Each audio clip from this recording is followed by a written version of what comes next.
Assalamualaikum warahmatullahi wabarakatuh. Yang saya hormati Bapak Mustolik Alwi selaku dosen mata kuliah kewarganegaraan. Perkenalkan, nama saya Zahra Erwina Firasa Fitri, NIM 136. Di sini saya akan menjelaskan beberapa materi yang terkait dengan kewarganegaraan. Di sini saya juga sudah membuat peta konsep, di mana ini adalah ringkasan dari beberapa materi yang akan saya jelaskan. Yang pertama mengenai pentingnya pendidikan kewarganegaraan, yang kedua negara dan aspek-aspek kewarganegaraan, yang ketiga hubungan antara warga negara dengan pemerintah, dan yang keempat peranan warga negara dalam berbangsa dan bernegara. Langsung saja ke pembahasan pertama, yaitu mengenai pentingnya pendidikan kewarganegaraan. Pendidikan memiliki peranan dan juga tanggung jawab yang sangat penting untuk menghasilkan seorang warga negara yang memiliki komitmen kuat dan konsisten untuk mempertahankan negara kesatuan Republik Indonesia.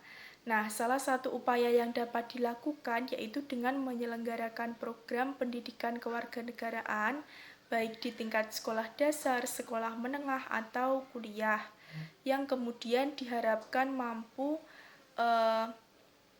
mendidik agar seorang warga negara itu menjadi cerdas, terampil, dan berkarakter yang dilandasi oleh Pancasila dan Undang-Undang Dasar 1945.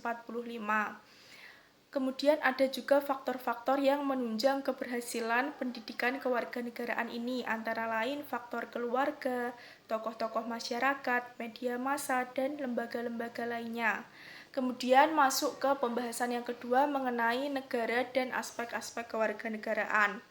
Sebelum membahas materi lebih dalam, saya akan menjelaskan pengertian dari negara itu sendiri. Negara adalah sekumpulan atau suatu kelompok yang berdaulat dengan tatanan pemerintah yang menetapkan tata tertib atas orang-orang tersebut. Artinya, negara ini adalah suatu kelompok orang yang disebut dengan rakyat atau masyarakat, yang di dalamnya itu terdapat tatanan atau susunan pemerintah yang kemudian mereka mengeluarkan dan menetapkan tata tertib untuk wajib dilaksanakan rakyat atau masyarakatnya tersebut. Nah, kemudian aspek-aspek kewarganegaraan itu ada 8. Yang pertama, persatuan dan kesatuan bangsa. Yang kedua, norma, hukum, dan peraturan. Yang ketiga, hak asasi manusia. Yang keempat, kebutuhan negara. Yang kelima, konstitusi negara. Yang keenam, kekuasaan dan politik. Yang ketujuh, Pancasila. Dan yang kedelapan, globalisasi. Kemudian masuk ke pembahasan yang ketiga mengenai hubungan antara warga negara dengan pemerintah. Hubungan antara warga negara dengan pemerintah ini merupakan hubungan antara kewajiban dan juga hak. Ketika seorang warga negara sudah melakukan kewajibannya, maka pemerintah juga wajib untuk memberikan hak kita sebagai warga negara. Contohnya, ketika kita sudah melakukan kewajiban kita untuk membayar pajak, pemerintah juga harus memenuhi hak kita, misalkan dengan melakukan perbaikan jalan atau perbaikan infrastruktur lainnya. Kemudian hubungan antara warga negara dengan pemerintah ini dapat dilihat dari berbagai perspektif. Yang pertama, perspektif hukum, yang kedua, perspektif politik, dan yang ketiga, perspektif kesusilaan dan kebudayaan. Terus kemudian masuk ke pembahasan yang keempat mengenai peranan warga negara dalam berbangsa dan bernegara. Peranan warga negara dalam berbangsa dan bernegara ini dibagi dalam beberapa bidang. Yang pertama, peran warga negara dalam bidang politik, misalkan saja ikut serta dalam pemilihan umum. entah itu sebagai pemilih atau sebagai petugas yang mengatur. Kemudian, peran warga negara dalam bidang hukum.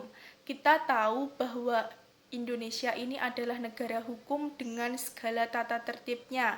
Maka kita sebagai seorang warga negara yang baik, kita harus menaati tata tertib tersebut. Dan apabila kita melanggar tata tertib tersebut, kita juga harus menerima konsekuensi yang akan diberikan berupa hukuman.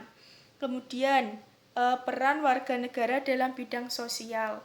Dalam lingkup kecil ini misalkan gotong royong, kemudian dalam lingkup besar begitu antar daerah, misalkan di suatu daerah mengalami bencana tsunami. Nah, di daerah lain itu bisa open donasi untuk memenuhi kebutuhan-kebutuhan yang mereka perlukan saat terkena bencana tersebut. Kemudian peran warga negara dalam bidang budaya. Di Indonesia ini banyak sekali budaya di setiap daerahnya, dan budaya-budaya tersebut pastinya berbeda di setiap daerah. Contohnya saja pemakaman di setiap daerah. Misalkan saja di Bali itu ada ngaben. Nah, kita di daerah lain itu harus menghormati budaya tersebut. Kemudian peran warga negara dalam bidang Hankam. Aparat-aparat, terutama aparat-aparat negara seperti polisi, tentara itu sebaiknya menjalankan tugasnya dengan baik agar kita sebagai warga negara ini merasa aman dan terlindungi. Sekian penjelasan yang dapat saya sampaikan. Mohon maaf apabila ada kesalahan.